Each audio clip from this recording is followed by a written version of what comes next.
फिर उसकी जेब में एक निकालकर राजा के सामने पेश किया और बोला, महाराज मेरे यह। बैठ जाओ, खड़े हो जाओ, जोर से बोलना। क्यों हंस रहा है? मेरी भी बारी है। तेरे को पता नहीं कहाँ पे हो? महाराज मेरी। हाँ, बोल जोर से। क्या? मेरी। जोर से बोल।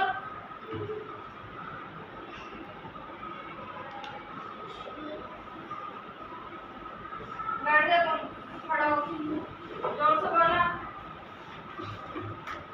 महाराज मेरी यह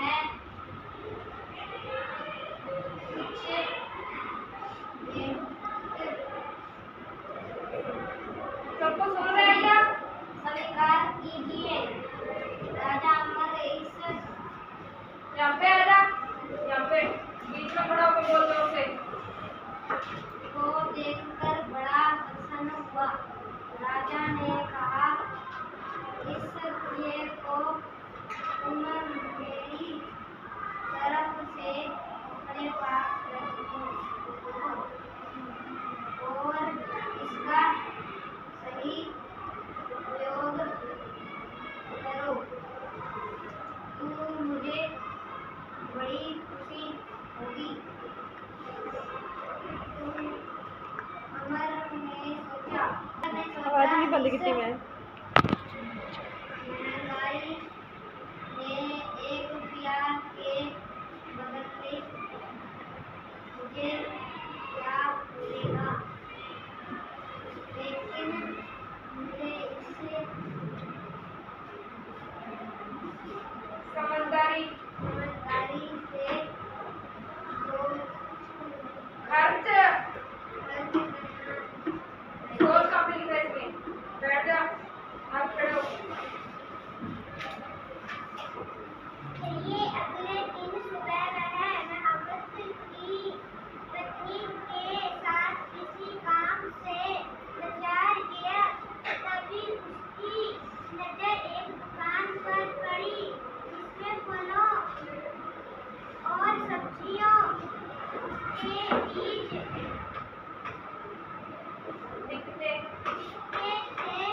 अमर तुरंत उस दुकान पर गया और उससे दुकानदार से एक के राजे के बीज खरीद लिए। ध्यान दे ले, पूछूंगी कहाँ पे है।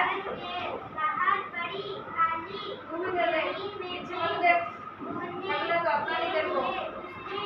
जमीन को अच्छी तरह खोदा और उसने बीज को लिए पौधे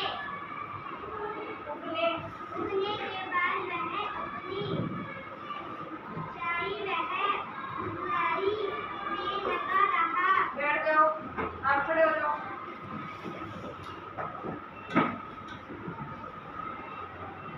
कुछ समय बाद